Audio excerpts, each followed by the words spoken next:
What does Zyn give you? Not just smoke-free nicotine satisfaction, but real freedom.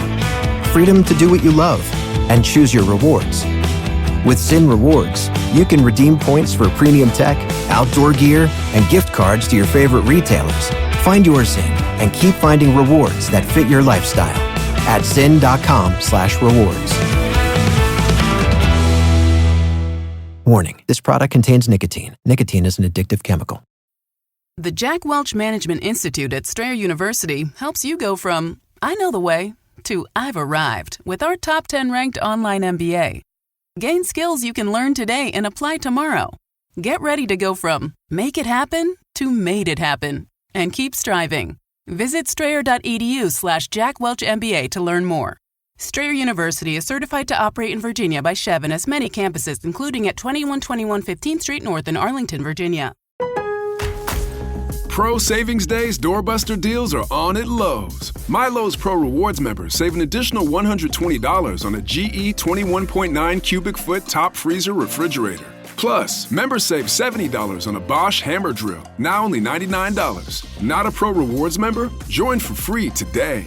Lowe's, we help, you save. Valid through 7/23 while supplies last. Selection varies by location. Loyalty program subject to terms and conditions. See Lowe's.com/terms for details. Subject to change. This is the Dan Le Batard Show with the Stugatz Podcast.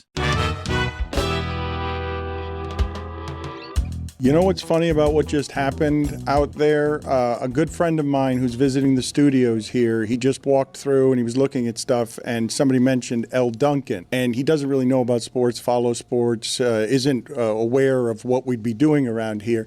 And when the name Elle Duncan was said, he said, the girl dad? Like, didn't have a reference point for anything else, but knows her as a connecting human moment somewhere between when the helicopter fell out of the sky and Kobe Bryant died, and we all learned what a wonderful girl dad he was. Elle Duncan is associated with that in a way I want to get to with her, as Tyrese Halliburton is saying. He's being quoted as saying that he wanted to walk onto the free throw line and walk off the court the way Kobe did, but that his body wouldn't let him. And then he's like, how the hell did Kobe shoot free throws after that? Like, how did he get up off the ground and actually do that? That's the stuff that immortals do.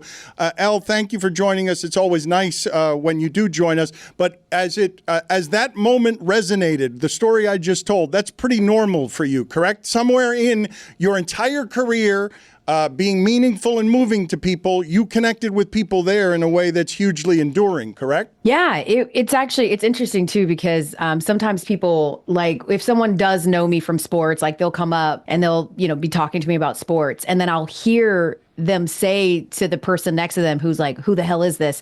They'll be like, the girl dad girl. And they'll be like, oh, as a connection point. Even after it happened, like, I'd go to the grocery store and it would be like moms that would come up to me that are like, I don't really know you from sports at all, but my husband shared this clip of you about girl dad. There's certainly, worse things to be known for. And so it's definitely one of those, it's wild to me, Dan, to see even all of these years later. I mean, I shared that story in 2020, and every time someone has a baby, it's a girl dad. Every time someone has to apologize, it's, I'm a girl dad. It's just interesting how it's really taken on a life of its own, and it endures. What do you remember, though, about all of it? Like the moment and having any idea of where it is that you were speaking on behalf of people. You've got no idea when you're doing that, oh, here's a way for me to connect with humanity. At all. I was just sharing a story with one of our producers at ESPN about the time I met Kobe, because he had just died and I was doing SportsCenter that day, and he was like, you should tell that story. I was like, I don't know Kobe. We're watching Tracy McGrady open his heart up and he's visibly upset. We're watching all these people that really knew Kobe. So I felt like maybe it was, sometimes when people die, you insert yourself into the conversation. I remember. And so I just felt like maybe it wasn't appropriate. And he was like, no, I just think it humanizes him in a way that has nothing to do with sports. And we're hearing a lot about his sports impact, but this is a really cool moment that you had with them. And honestly, at the time when I talked with him about it, it stood out to me because, if Kobe wasn't on your team, if you're not a Lakers fan, you sports hated Kobe. He would always hurt your teams, and it was devastating. And he was, And I left that conversation with him and I called my mom and I was like, I think I really like Kobe Bryant. She was like, what? I was like, I think I really like him. He's like a great dude. And we just had this great connection.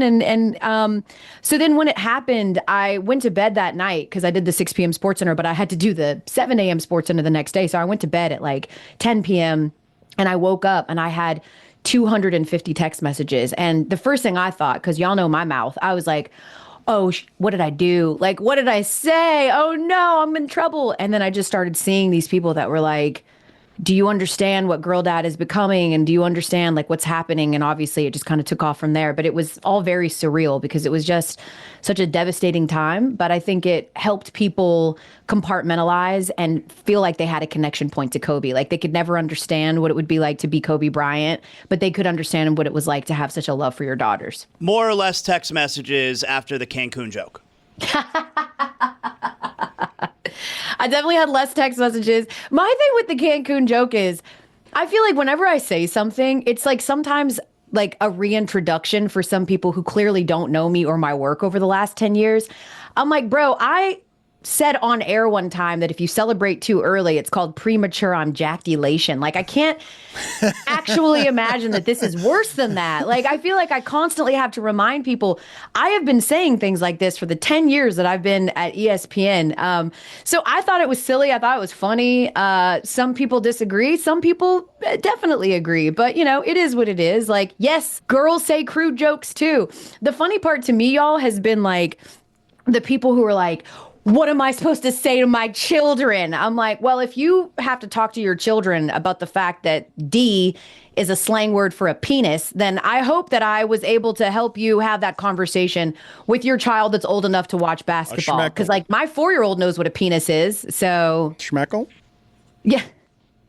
Ding dong. I mean, it's D. It's so silly to me. Like it's so the idea that like this is, you know, groundbreaking or somehow like completely inappropriate in the landscape that we live in right now is just wild to me. I was a little blown, to be real. I think that when we're in an age where Obama is being accused of treason, an age of stupidity, accused of treason to cover everything that he's covering up, it does actually make sense that people would be outraged and up in arms that you would make a dick joke. Yeah.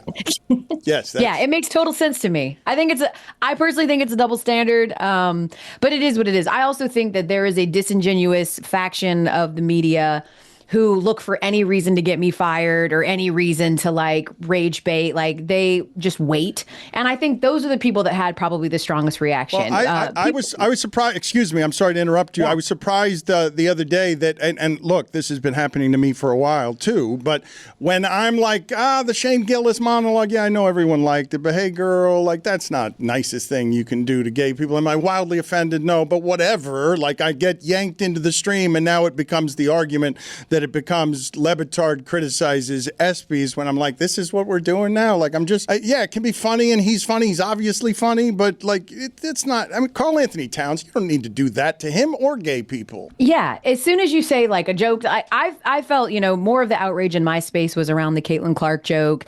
I felt like it was a joke that didn't land. You know, I felt like his first joke was really funny about they both nail threes. I thought the other one just didn't really land. I thought it was like punching down a little bit. You know, it's like very easy to pick on, you know, this sort of narrative and discourse that has surrounded the W for the last 2 years. It just felt lazy to me. But I like Shane Gillis. Like, I think he's really funny. And like, I think his show Tires is really funny. And that's apparently an unpopular opinion too, to be able to have some nuance and say some of his jokes were funny. Some of them weren't so funny and didn't land. Like, it's as simple as that. I think the nuance here is that a lot of people are more than comfortable telling Karl Anthony Towns that he should be offended by it because they're making assumptions of their own on Karl Anthony Towns. I think Shane Gillis is seizing on something that is a popular meme across the internet about how Karl Anthony Towns speaks.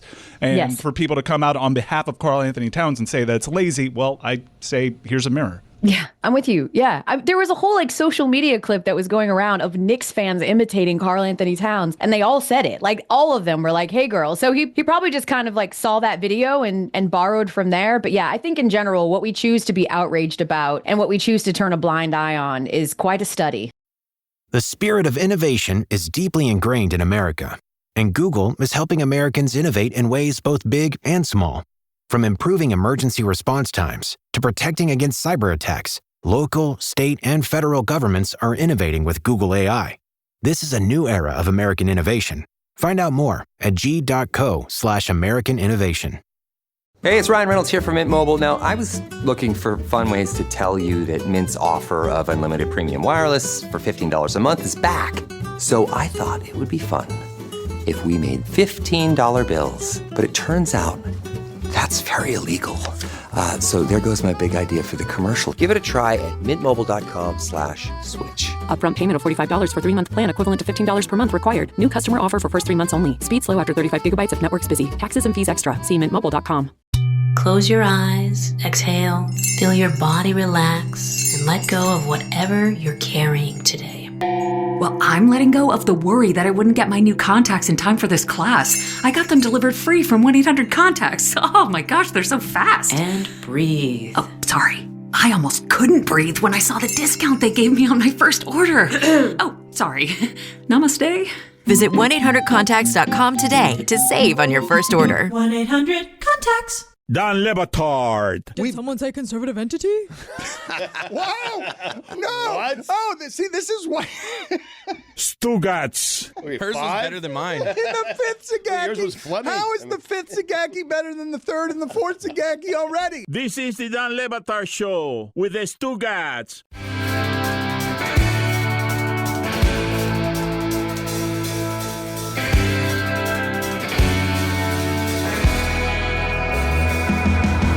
Well, tell us, because you live in this world now. You have become an avatar and politicized. You are very strong. You've been very strong for a long time.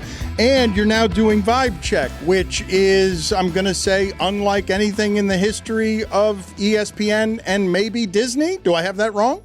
Yeah, no, it's the first women-led sports show. I mean, it's the first sports show on Disney Plus. You know, we have SC Plus that joined a while ago, and now it's us.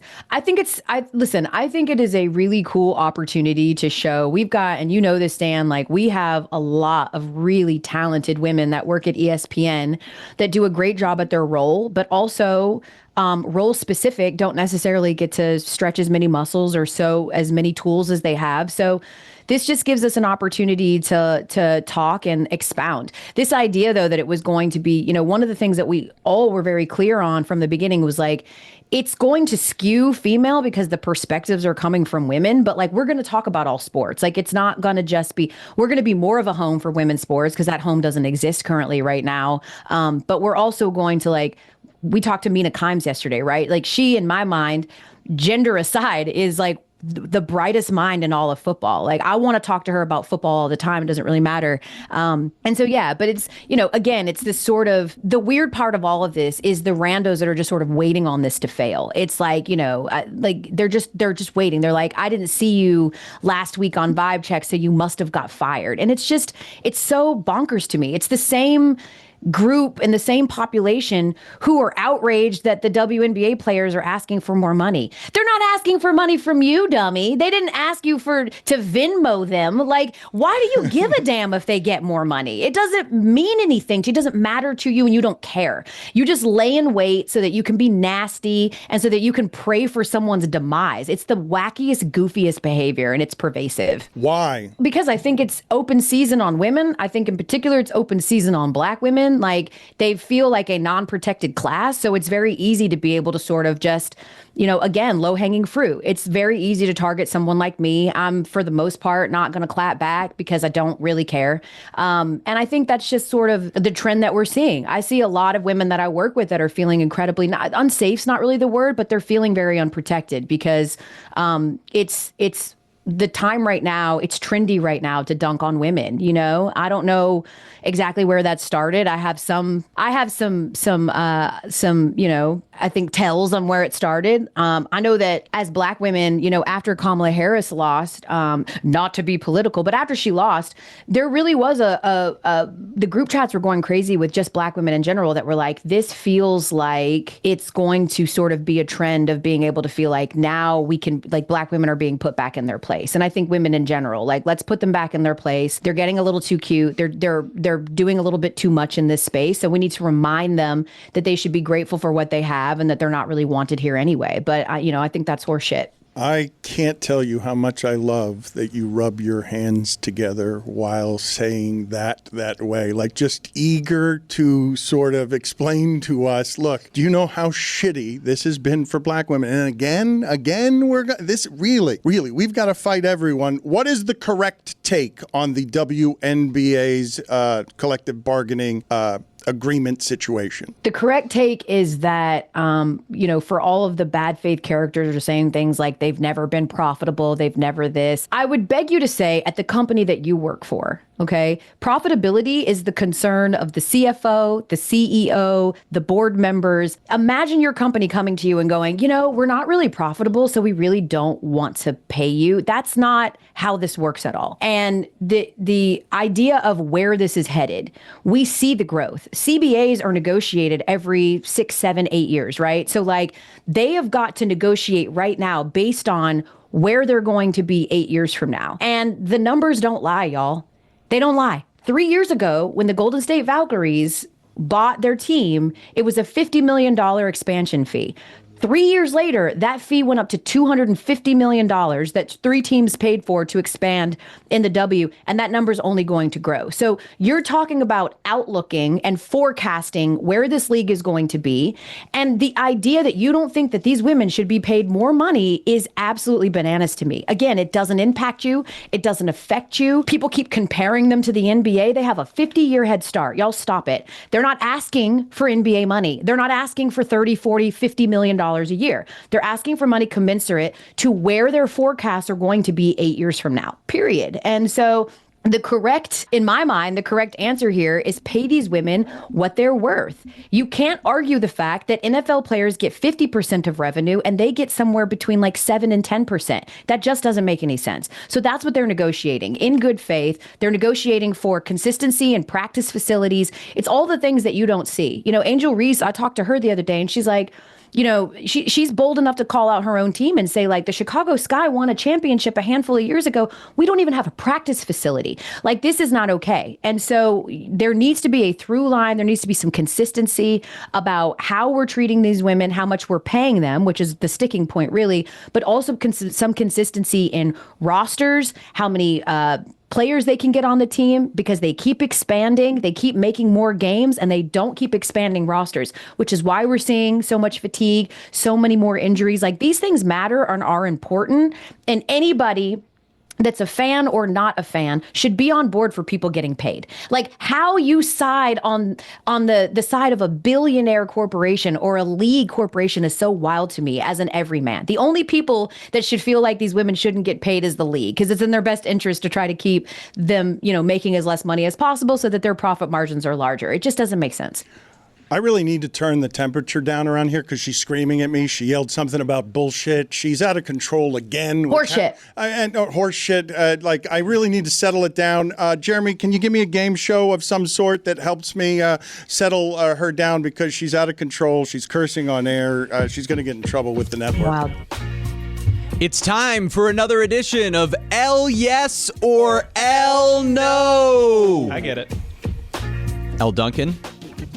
It is okay to take your first date to Pizza Hut. Elle Yes or Elle No?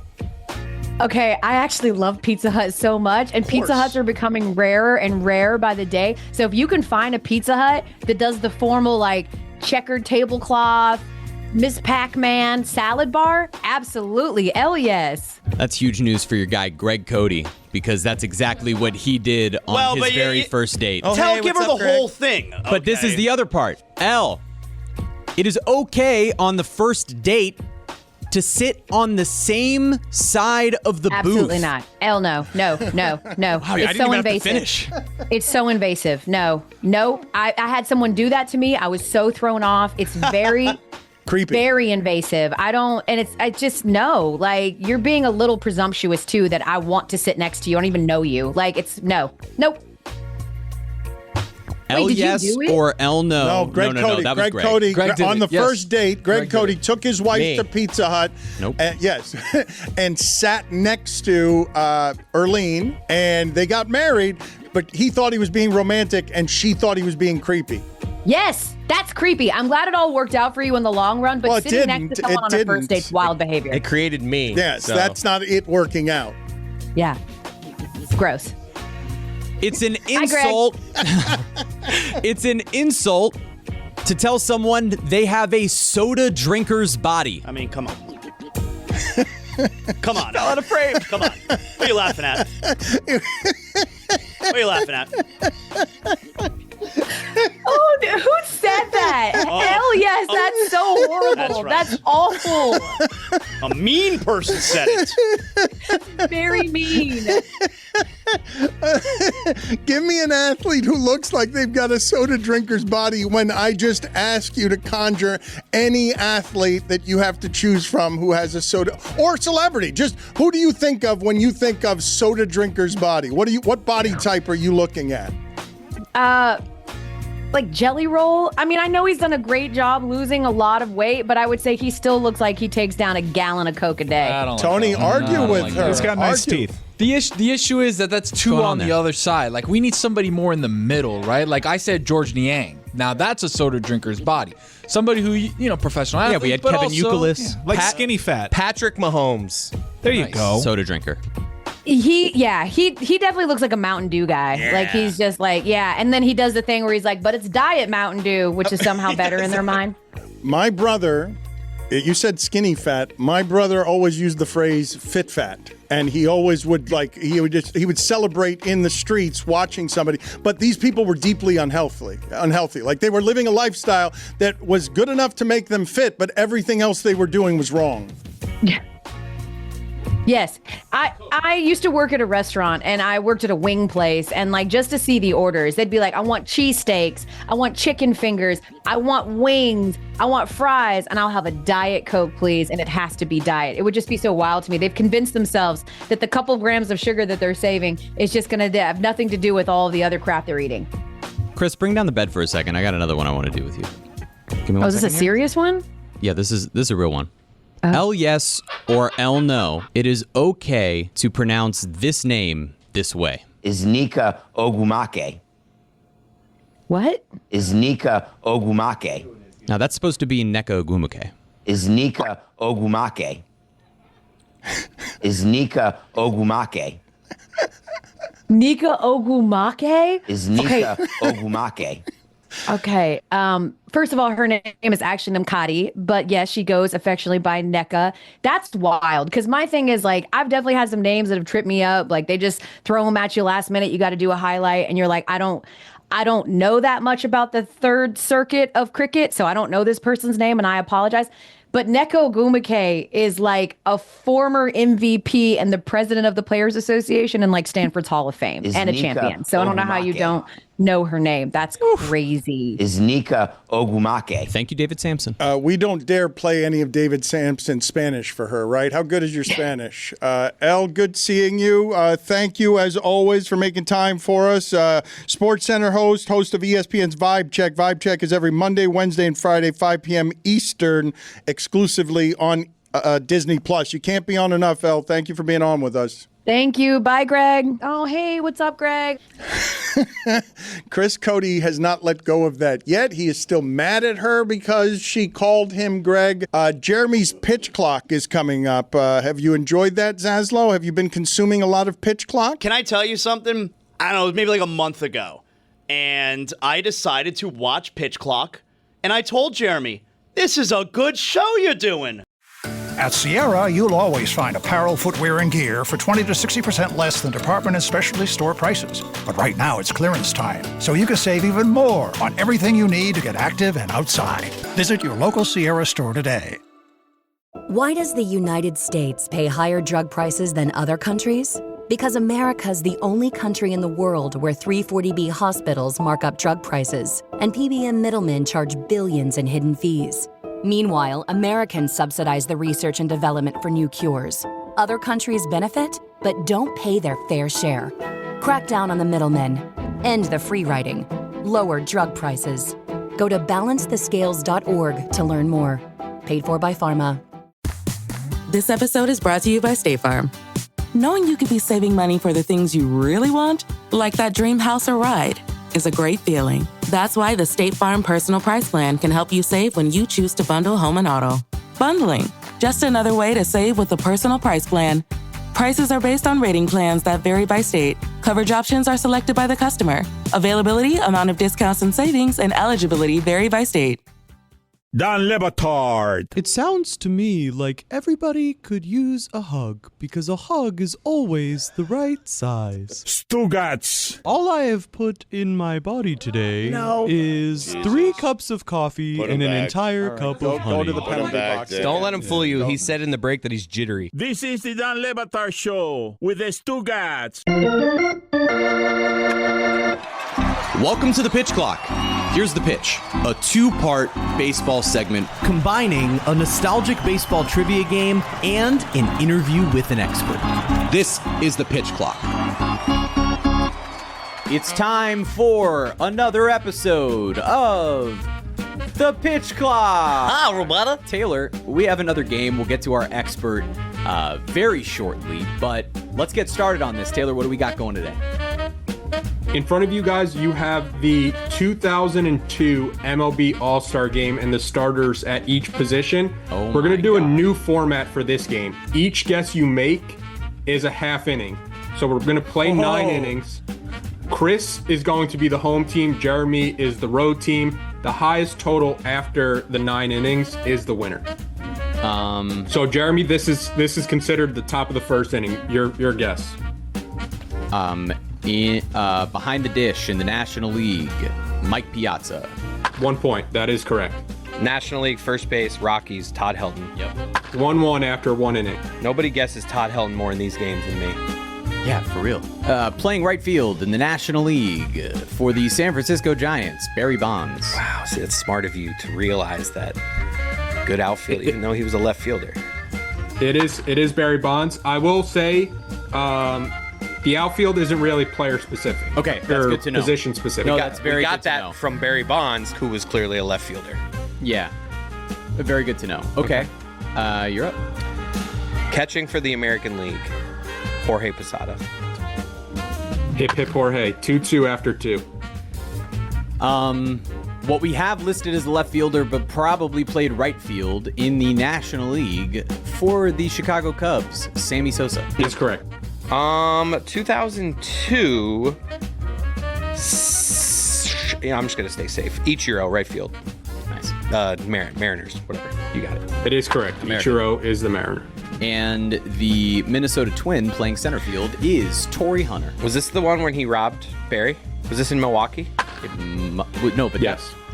My turn. Bottom of the 4th. Alex Rodriguez, shortstop, Texas Rangers. That is correct. AL. 4-4 after 4. This one feels like first one to miss. Yeah, it does a little bit. Could do you in. Our 2025 MLB expert for this week has actually joined me in studio. It's Aram Leighton of Just Baseball. Thank you for joining me here in studio in Miami. This is an honor, and it's awesome to be here in person. This is going to be a blast. And where I want to start is with a team that, if you're not following Major League Baseball really in depth, the Milwaukee Brewers, all of a sudden, over the last month and a half, have been playing out of their minds on the type of pace that people thought the Dodgers would be on. They even swept the Dodgers in that stretch. Analytically, you would never think that this is one of the best teams in baseball. Can you explain to me how this is happening? Yeah, I think they play old school baseball in a new school way, which I really like, because there may not be something that jumps off the page with them, but you'd be hard pressed to poke a hole in their game, whether it's on the pitching side. Defensively, they're fantastic.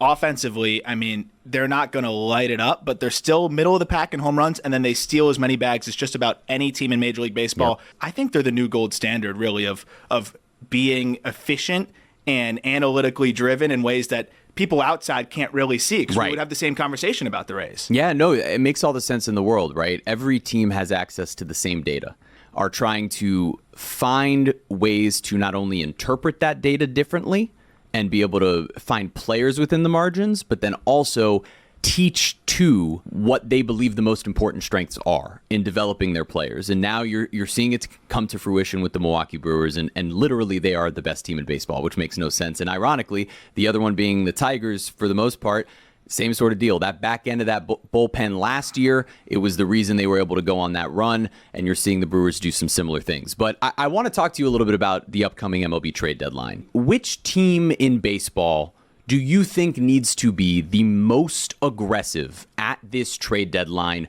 to turn themselves from a very good team into a legitimate contender? I look at the Chicago Cubs because I think it's multifaceted too, right? With the second you traded for Kyle Tucker, you gave up some good pieces. I support that when you're going all in to win the World Series, but you got to follow that up with more moves, right? They weren't a Kyle Tucker away from being a World Series team. They're really good, and I think they've got a shot. Any team can get hot and make a run. But the second they made that move, it was like, I think you got to do more now. And that makes sense. The pitching staff looks good. Matthew Boyd has been a revelation. He's been really fun to watch. But you look at that bullpen, you look at the rest of the staff. If you're really trying to make a push in the postseason, you got to go for it and give that indication. And the Cubs also have one of baseball's strongest farm systems with multiple top 100 prospects that are already on the 40-man. Owen Casey, power hitting corner outfielder, is on one of the best heaters also right now in AAA. Moises Ballesteros, he's catcher, more bat-driven, but he's coming along defensively. Plenty of teams would love to have that guy. And then Kevin Alcantara, he's a plus defender in center field. There's some swing and miss concerns, but teams will take a chance on a guy like that with good power, can stick in center any day of the week. And those are all guys that are already in AAA. So if you're a GM acquiring those guys, you feel a little bit more comfortable about the proximity and also just the hit rate there. Okay, I'm going to do it. Center field in the National League, Montreal Expos, Vladimir Guerrero. Yep, good guess. It is Vlad. Why am I so nervous about a couple of Yankees second baseman Alfonso Soriano. Nice call. Nice call. It is Alfonso Soriano. What a moment he had. Man, not only that, but that he and A-Rod were the middle infield, traded for each other, what, the following season? Yeah. It was 03, right? That's crazy. And then they were like, and then they're like, now get in left field. All right, I'm going to do my first pitcher here. And I'm going to take the Arizona Diamondbacks, and I'm nervous, but I'm taking Randy Johnson. Jeremy's going to go scoreless. Yes! I was just like, hopefully he goes to it. Yes, it did. I'm going to go with who'd you say? Kurt Schilling. My bad. I was just like, wait a second. Who'd you say? That would have been a disaster if I forgot which one he said. Well, I just thought you were going to skip it, and then I was just going to go back to it and make sure that I scored a run. That would have been smart of me. 6'5" Chris Cody after 6 innings. Okay.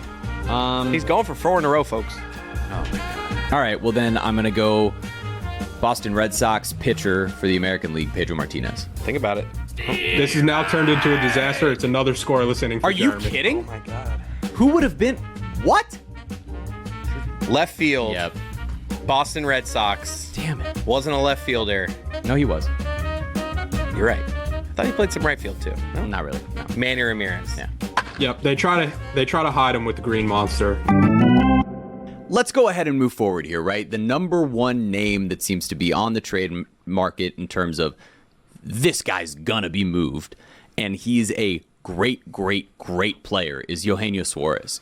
Which team do you think needs to acquire Eugenio Suarez as a third baseman the most, and what do you think that the price tag, in a general sense, ultimately looks like? Suarez, I think, may be the most prolific power hitter to be traded at the deadline, because I don't think we've ever seen somebody with 35-plus homers moved before the deadline. Crazy. So, but I look at the Mariners, man. He has familiarity there. They love him there. I mean, the fans, he'd get an all-time standing O if they brought him back in town. One, because I think they just would be so happy to get more offense there. But two, because he was beloved there. He's been beloved everywhere he goes. And there's not a lot of players that have the experience of having hit there. For whatever reason, it's hard to see in Seattle. Yeah. I don't know what the deal is.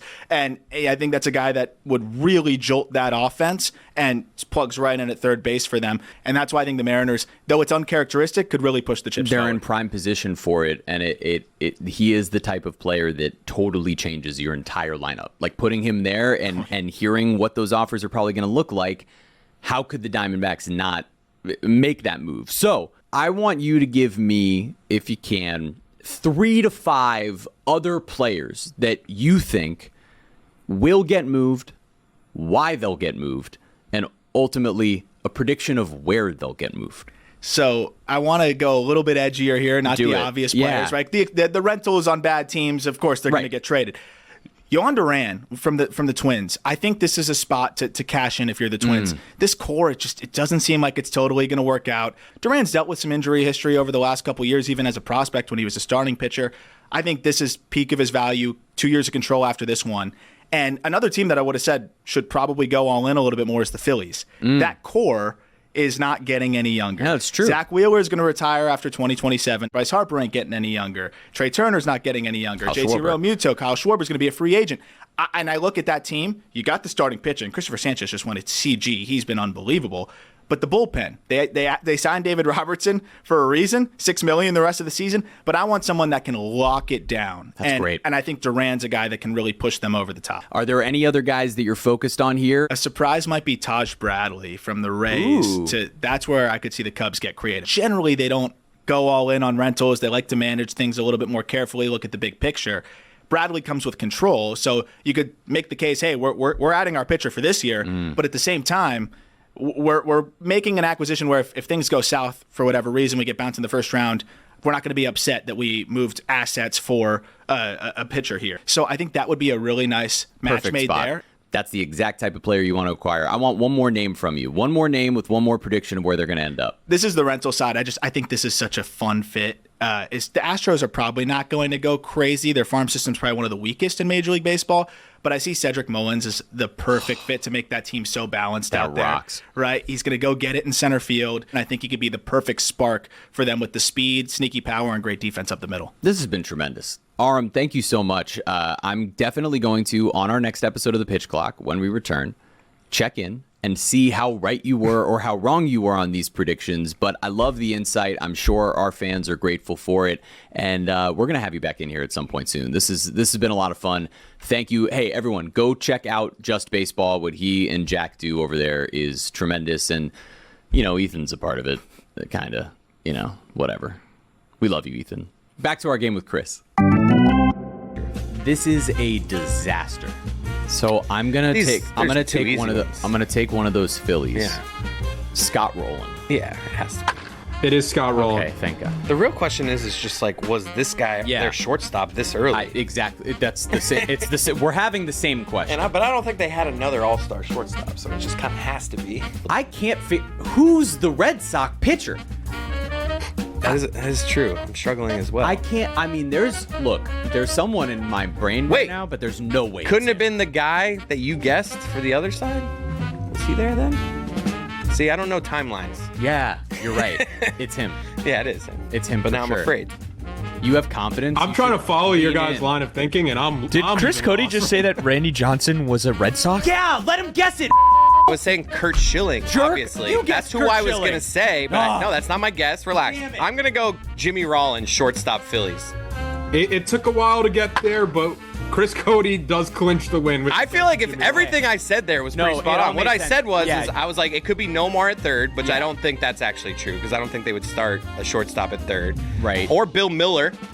No way, it's Bill Miller. And he was a good third baseman for them. You're not going to believe the name it is. All right, hold on. And then I was going to say it could be Kurt Schilling because he played on the Diamondbacks and he also was a Red Sox. But it was Kurt Schilling when you guessed. I guessed Randy Johnson. Oh, my bad. That's right. So there it is. That's the part I fucked up. Kurt Schilling, the rare pitcher to start both sides. That would have been wild. I would have loved if you guessed. And that's why you said it. Oh, so you knew it wasn't Mark Teixeira too? Is that why you said Tex. So that's why you're like, I think you. It's so obvious. You were. I think you should guess the pitcher or the first baseman. Well, I didn't think that you had any clue what the other ones were, and Rollins was ultimately the only one you felt confident with. Yeah. So the Yankees first baseman, it's either Tino or Giambi, but I think it's Tino at that point, right? I'd go Giambi. It is Giambi. Okay, good. I'm glad I didn't guess it. Yeah. There's no way the Red Sox pitcher is Derek Lowe. It was Derek Lowe. You got to be. And was it Nomar at third? It wasn't Nomar. This one was by far the toughest name on Hold this on. list. Don't say it. I don't have a shot. Give me initials. I mean, I know I'm going to get this. Think Toronto Blue Jay, too. S.H. Oh, Shea Hillenbrand. Shea Hillenbrand. No way. Shea Hillenbrand? I mean, you had to walk me there, but I still feel good about it. And is the Montreal Expos second baseman Brian Giles? No. No? Okay, good. Initials for the Expo second baseman, JV. JV? Wow. Give me another hint. Yeah, anything else. Did he play for another team? Career 300 hitter, 3-time All-Star, Silver Slugger. What? Jose Vizcaino. No way. Right first name. Jose Vidra.